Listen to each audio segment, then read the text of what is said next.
So today, when you go and present a platform or a solution to a C-suite executive, the first question they ask is, I'd like to take a look at your data analytics. Now, what do you really have there? And interestingly, most people are fairly weak in that particular area. And why is this important? Because today people are sort of having multiple systems, and the C-suite executive would like to really have a consolidated view. So clearly, data is the new fuel, right? Now, having said that, really it comes with its own challenges because there are so many complexities, and I will talk about it as we move forward. But one of the things that emerged in my several conversations with head of HR, CHROs of many enterprises was that, all these companies have several niche solutions today, right? They have 10 or more solutions. And each of these solutions, has a dashboard, right? So it's so challenging for a CHRO or anybody in HR or any business leader to start looking at all these disparate dashboards. So they're saying, can I have a consolidated view? Number one.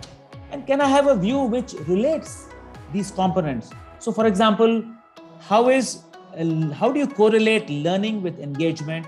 How do you correlate engagement with performance? Now, these could be all disparate systems and disparate ways of measuring.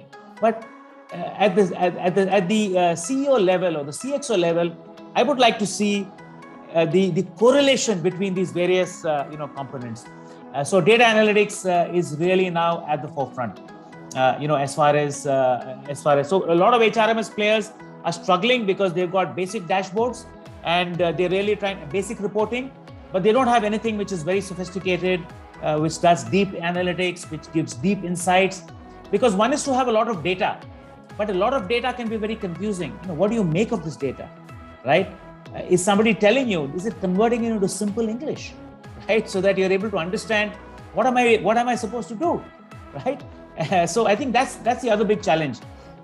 And I was speaking the other day to a UK-based analytics and insights firm in the HR space by the name of Active8, and they actually echoed the same sentiment because their strategy, and they offer a very high-end analytics and insights platform which extracts data and derives insights in simple English, so that you know what you have to do with the data, and it nudges you so that you ensure that the action is done, and it also helps you to collaborate with other people to make sure that you are actually able to action it. So I think and their strategy is really to go and integrate with all these HRMS platforms, because today the HRMS platform is at the center. You may have several niche solutions. You pull all that data into the HRMS and pull that into a platform like Active8, which then creates absolute magic for you. So that's really the other big trend which is now happening as well. And it is one of the fastest growing subdomains in the HR profession. Now, did you know that 25% of organizations around the world are actually hiring into this position? I mean, during my corporate days, HR was more of a backroom position, function. I mean, we didn't even think about analytics, but today, analytics is such a hot area in HR.